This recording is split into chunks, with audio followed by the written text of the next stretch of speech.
Hello and welcome to another game of Company of Heroes. I am Fancy Josh, and today we have a game between Spectral as the OKW versus Baby as the Soviets.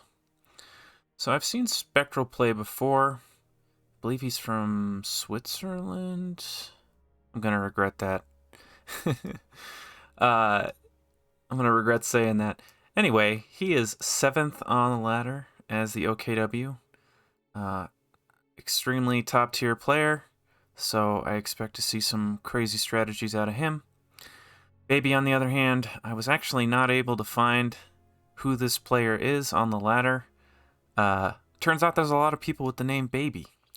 So, today the map's going to be Crossing in the Woods, and let's take a quick look at it before the game gets underway here.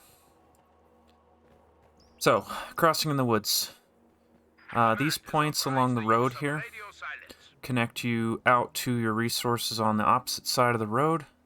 As you can see, this one connects you out to your fuel. Likewise, this one connects out to the fuel over here. If you wanted to connect down to this fuel, you'd have to, this ammunition, you have to do something like this. The ammunition is a bit easier to hold on your side of the map. There's only one cutoff point. This is not an easy point for your opponent to take, so we probably won't see that point taken away from each other. Players will opt to just go for the munitions points.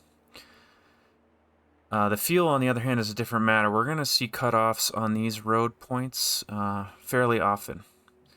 So, alright, both players opening fairly standard. We've got 2 engineers from our Soviet player into 2 conscript squads. He has not built a support building, so we're only going to see conscripts from him. He'll probably go up to 4 or 5, depending on how he likes to play the game. 4 seems to be the magic number, so I would be surprised to see him go higher than 4. Our German, on the other hand, opened with a Volksgrenadier squad into a Kubelwagen. That Kubelwagen is going to give him quick capturing ability. He's just going to drive all along this right side and just pick up points for free. Kubelwagen is not very good at fighting, and a lot of times you'll see players send the Kubelwagen with the Sturm Pioneer squad, but our German player is electing to just leave it solo and capture some points around the map. Nothing wrong with that. German player already going off to this cutoff point so that even if the Soviet player captures this fuel point, he won't get the resources from that. That's really smart.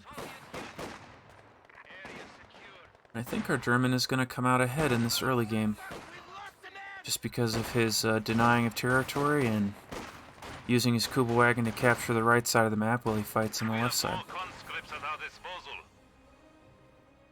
And now he's just backing off after dealing that damage. We might even see him loop around. I think he was trying to bait his opponent to walking out into this open area, but he didn't fall for it.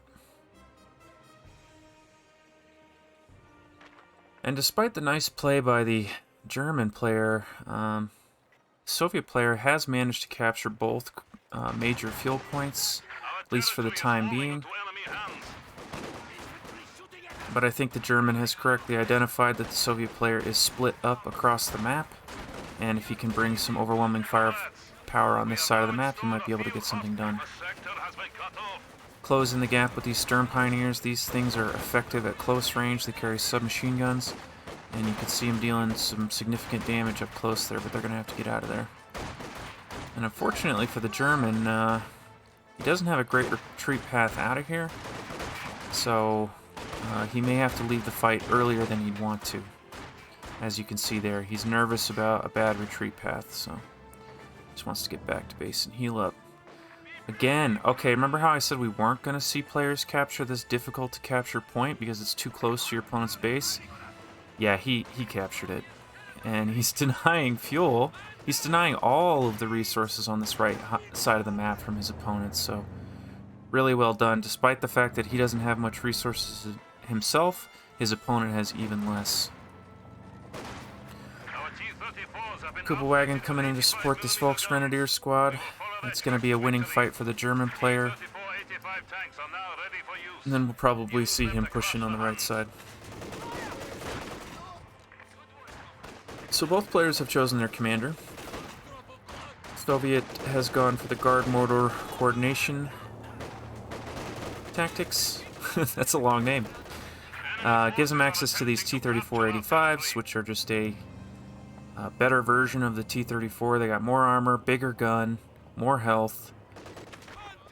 Can easily take on some of the medium tanks that the German can bring to bear, and when you swarm them up, they can have they can take on bigger tanks as well. Also has access to this 120mm squad, mortar squad. I think we'll see him add that on. Players like to add at least one. It's just a really effective squad. Deals lots of damage. Big blast radius. You can use smoke grenades on it. And it can even destroy buildings if you use it right. Also gets access to the guard rifle infantry. Probably see him add on one or two of these. They come equipped with anti-tank rifles, making them effective against light and medium armor. And if you get a bunch of them, they can be effective against heavier armor as well.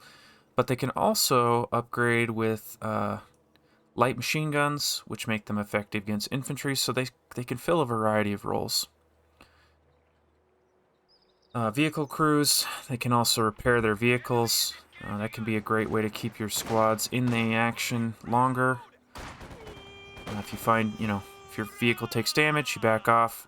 You don't have to bring an engineer over to repair it. You just repair it with the vehicle. But of course, it costs munitions, so players don't generally use that ability, but it does have its niche that it can fill.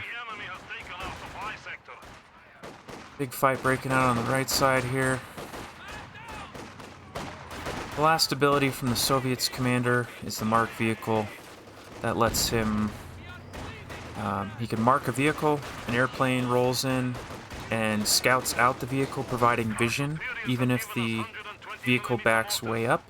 It also makes anything shooting at the tank or vehicle more accurate. Boy, this is going to be a big fight. I think the German's going to lose it long term because of this flamethrower here, and yeah, he's backing off. He doesn't want to mess with that flamethrower. But while that's happening, German's just stealing away the left side here. Now, unfortunately for him, that squad was building sandbags there. When you're building anything, barbed wire, sandbags, mines, doesn't matter. If you're building something or repairing something, you take increased damage from all sources, and you're easier to hit. So you can, if you sneak up on someone that's building, you can deal a ton of damage to them. Let's talk about the Germans' commander really quick. He has gone for the Special Operations Doctrine. This is not a commander you see very often. I happen to really like this commander, but I don't think it's very popular at high levels of play. This is the first time I've seen it in probably, I don't even know, 30 or 40 games that I've cast of OKW. And I know those aren't all on my YouTube channel, but I do watch a lot of games. So, gets this radio silence, which when activated hides all of your units on the minimap from your opponent. So he can still see your units, but they're not visible on the minimap. And players that are relying on the minimap to figure out where their opponent is will have a hard time while that ability is active. Also gets access to this officer, which basically has it has Obersoldat and bodyguards, which are elite infantry. So by itself, the squad is good at fighting. It also has a number of buffs and abilities that it can call in. I think that one has access to artillery, but I'm not 100% sure. I would be surprised to see him use it. A lot of times players will not call in officer squads like that. So I really hope we get to see it. It's not something you see very often. Big push by the German on this left side. He's going to take away this fuel. He already has control of the fuel on the right side. And our Soviet players added on a heavy machine gun, and I think that's going to put a swift end to this push by the German. He's going to, as you can see, he's already suppressed 2 squads. He just pinned that one squad. The squad behind the house is going to be okay for a while, but those conscripts can fight pretty well against that squad. And I like leaving this Sturm Pioneer on the point long enough to capture it, so he managed to decapture that point, denying those resources to his opponent. We've seen the Soviet player plant a couple mines now. He's got one here, and I think he's got one over here, and I'm pretty sure he had one here earlier. Looks like it did blow up at some point. Really like that. Anytime you can plant mines without your opponent seeing them, or just, you know, even if your opponent can see them, they're going to have to deal with it. And our German player has added minesweepers. Maybe he didn't. I could have swore he did, but that's okay. He will have to add on minesweepers if he wants to be able to deal with those mines all over the map. Continuing with the Germans' commander choice, he gets this infiltration tactics, which allows his squad to throw a bunch of grenades at the same time. The longer you don't use the ability, the more grenades the squad will be able to throw. It can easily wipe a squad if they're not careful. And looks like our German players added on his Sturmpanzer headquarters. Soviet players added on a T-70. So it looks like our Soviet player wants to stay on light vehicles for a little while our German is going to prioritize getting up into medium tanks.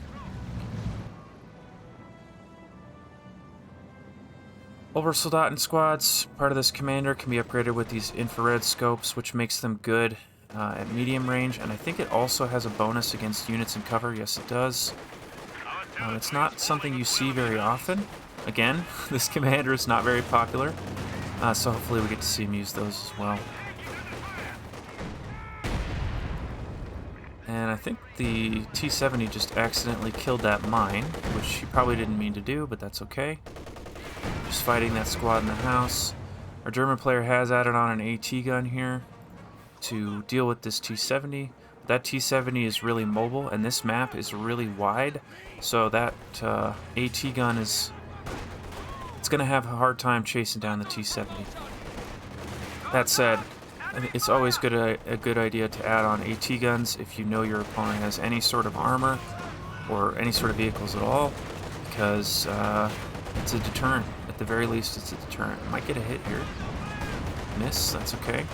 It's a long-range shot. These most units are less accurate at long range. Alright, and the final item of the Germans' commander is this Panther command tank. This thing is... So Panthers are already fast. They're agile. Fast turret rotation, big gun, lots of armor. I mean, they are tank destroyers. They're not very good against infantry. It's not like they're bad against infantry because they can't take damage from infantry, but they're not going to kill them very effectively. Really just great at destroying tanks. And this Panther command tank has some extra abilities that it can use. Yeah. I believe it does. It's been a while since I've used it, and again, I hardly ever see that tank. But it looks like it definitely has improved sight, and even more agile than normal, potentially. So I hope he builds it. As you can tell, I'm really excited about this commander. I never get to see it, and I want to see it. Both players continuing to brawl it out here. Soviet players a little bit ahead on command points. This might be a dead Kubelwagen. I'd like to see him close the gap with these Volksgrenadiers to make sure he doesn't lose it, and he's not going to, so nicely done there. And as part of that, he prevented his opponent from capturing that point. Nice placement of this heavy machine gun. It's in a nice and safe place. It can just fire away at anything trying to take that fuel point. He'll probably move it. That's often what you'll see. You know, if you have a heavy machine gun and your opponent knows where it is, you need to move it out of there. You need to move it, be moving it regularly, because if your opponent knows where it is, he can make plays to get around it. That still might be a dead Kubelwagen. Yep. Nice job by that heavy machine gun to take that out. I think that Kubelwagen has probably outlived its usefulness. I mean, this is about the time in the game where they tend to die anyway, because both players are going to start adding on anti-tank options. And Kubelwagen is a car, and it dies really fast to a big gun. So our Soviet player did add on a guard's rifle infantry. I think he's already upgraded it with the light machine gun, so this squad is kind of good at everything.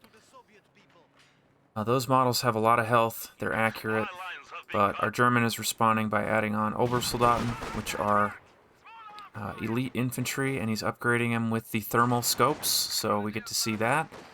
That squad is going to be able to assault entrenched positions very easily because those thermal sights allow it to shoot into cover accurately. Little skirmish there. Skirmishes all across the map. Now this squad is standing in cover, so they can actually be here for a while.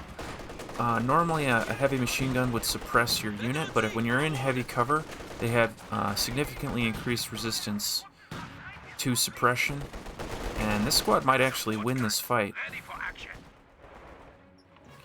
German player taking the left side. Really like that addition of the Obersoldaten. I mean, this is a good stage in the game for it when you have a surplus of manpower but not enough fuel to add on a medium tank or even larger. So good use of that manpower. Looks like our German player has started planting mines as well. Where's that T-70 at? I haven't seen it for a while. Here it is. 4 kills, almost vet 1. I think he would have liked to get more out of it, but he's driving right into the path of this AT gun, and he's probably going to regret that. AT gun didn't notice for some reason. I think he's still going to get a shot here. Nicely done. And now this tank's going to have to be really careful. It's in a kind of a bad spot. Oh, but he's retreating the AT gun. I don't mind that. I mean, there's a flank coming in here from these conscripts, so he needed to get the heck out of there. Heavy machine gun continuing to be a thorn in the German side. Adding on a support gun is our German player. This thing is effectively a mortar. This is exactly what it's intended for, hitting squads that are not mobile, like this heavy machine gun. Those engineers found that mine awful quick, so they're not going to secure that point. I doubt they would have been able to anyway, just because of all the big push coming on the left side by the German player. So I think, you know, our Soviet has managed to get himself into a nice place this game, despite those early plays by the German to steal away points and deny him resources. The Soviet player currently has 100% of the victory points. He's also got double his opponent's fuel income, and also an advantage on munitions, so he is feeling good right now. But I will say that this is probably his strongest point in the game. He can continue, if he maintains this lead, he will get stronger. But at some point, the German is going to start catching back up. So I like that he is prioritizing victory points, bleeding out his opponents so he doesn't have as many to chip through later. Might be a dead conscript. No, I think they're going to get out of it. But as you can see, he's starting to reach vet 3 on some of his squads, vet 2 on a lot of the other ones. That's going to be a big deal here because the Germans, the OKW in particular, has a veterancy cap of 5 instead of the normal 3, and that means that they have a higher ceiling at which they cap out at. So this German will continue to get stronger. He also has access to super heavy armor, and yeah. I like this addition of the AT gun just in time for this Panzer IV to be called in. It's okay to build your AT guns before your opponent has tanks. You know, it's better to have one out and not need it than to need one and not have it. Looks like the Soviet player is making a big push on this right side. I think he's correctly identified that there's literally nothing from the German on this side, so you can capture all these points here. Wouldn't mind seeing this T-70 use its secure mode here. Oh, well, he's got engineers here anyway. I was going to say that an advantage of Soviet vehicles is once they... I don't know if it's vet 1 or they just always have it. I'm pretty sure it's vet 1. At least it used to be that way. When they reach vet 1, they're able to capture points, and they can't shoot while they're doing that. But if you've just cleared out everything from your opponent on one side of the map, it's definitely a good idea to try and capture some points away. And trying to plant a mine there, unfortunately he's not going to finish it before that Panzer IV shows up. That said, our Soviet player still has triple the fuel income. And he has added on a T-34-85. This thing is a beast. It can stand up quite well to that Panzer IV. A couple good hits from that AT gun, though, pushing that thing away. Like to see him bring his AT gun over here to the right, which he's doing right now. He might even bring in the T-34 before it's fully repaired. And it looks like he's marking this vehicle with his, that's the call-in.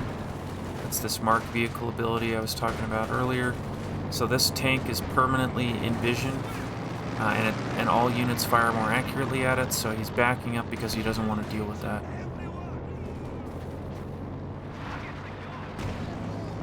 Soviet player continuing to extend his lead here.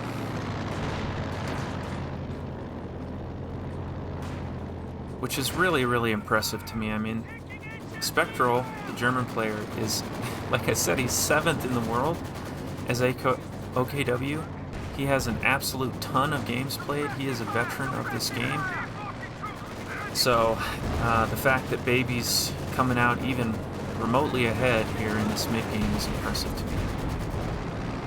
I believe those conscripts hit a mine on their way out of there. Both players planting lots of mines in critical areas.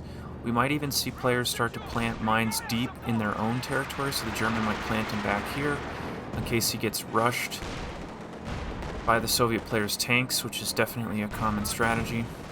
But I think that both players are going to respect each other enough to not just go into the fog of war and hope that there's no mines in there, because they can be rest assured that there are. So, big push on the right side here. Looks like he's going to capture this whole side. He actually still has control of that field point. He's going to get the victory point. Posting up here with these OKW, fighting off these 2 squads of flamethrower engineers. That T-70 helping out. This T-34 getting involved. Panzerfaust into the T-70, damaging its engine, so that thing's going to need to get repaired before it can move out on the field. And nice defense. Really nice defense by the Soviet player. He did manage to prevent the decapture this point, so he's no longer bleeding. Victory points, but unfortunately for him, it wasn't quite good enough. Engineering squad already up to Vet 3. 2 AT guns from our Soviet player. That's usually what you see, and I'm actually surprised we haven't seen the German player add on another AT gun himself, and right as I say that, he does it. This is the stage in the game where you generally need 2. 1 is good, but that might be a dead squad. That is really, really unfortunate for the German. He does not have the manpower to replace that at this stage in the game. Plus, it was Veterancy 2. So, if he replaces it, it will probably be with an OKW squad, or maybe some sort of support weapon. He won't be replacing it with a Volksgrenadier. At least I would be very surprised if he did. Again, the Soviet player maintaining fuel control here. He has put himself in a really good position in this game. The German player does not have enough fuel to go up to a second tank, at least not for probably a couple minutes here. The Soviet player is adding on his second T-34-85, so this Panzer IV is going to have to be very, very careful. Something I haven't talked about, well, we'll talk about that in a minute. I do believe that, I can't remember if it's the Guards Riflemen or the Penal Squad that have button vehicle. And whether or not that squad has it, button vehicle allows you to basically incapacitate a tank with an infantry squad. The tank gets massively slowed down, it can't shoot. It basically suppresses the squad inside of the tank, and the tank will have to back out before it can do anything. It can be really, really strong in conjunction with a push, but I don't know if he has access to it. I can check right now. Yes, they do have the button vehicle. So, I guess it doesn't stop firing. It just reduces the fire rate and reduces the movement speed. And I think this Soviet player's eyeing this Panzer IV. He knows where it is because it's of his airplane flying around it. And now he's getting behind this tank onto its fragile rear armor. Even the side armor is fragile enough that this T-34-85 can deal damage to it. It looks like he's willing to trade away this tank because he wants this Panzer IV gone. He is going to lose one of his tanks here. No way he doesn't lose that tank. That would be incredibly unfortunate for the German player. And he just did a ramming speed on that Panzer IV. So I am not sure what he was trying to do there. Well, I mean, I know he was trying to kill this Panzer IV, but it was not a well-executed play. Not that there's anything necessarily wrong with what he did, with the attempt. But T-34, T-40s, T-70, goodness, it's got to get out of there. Barely getting out, and it's up to Vet 3. That thing is going to be nasty versus infantry. Thing is very accurate at Veteran C3.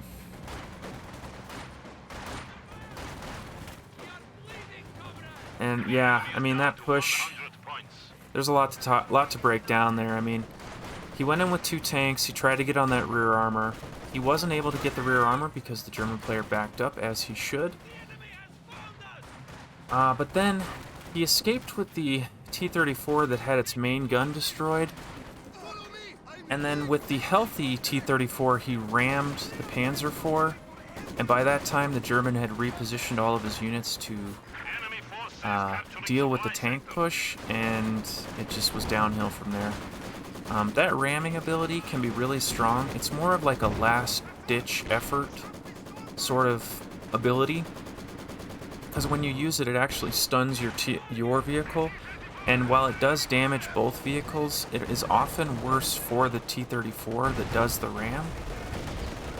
Oh, and big push on the right side here. This is crazy. You might even kill that T-34. Nicely done. That is really, really big. I don't think he's going to lose this Panzer on retreat either, and he's getting both his AT guns in. Wow, what a sneaky play by the German. He knew where his opponent's tank was, or maybe he took an educated guess, and he brought all of his anti-tank measures to bear. That's just incredible. That's just incredible. I think the Soviet player just lost an AT gun somewhere. Not sure exactly where that was.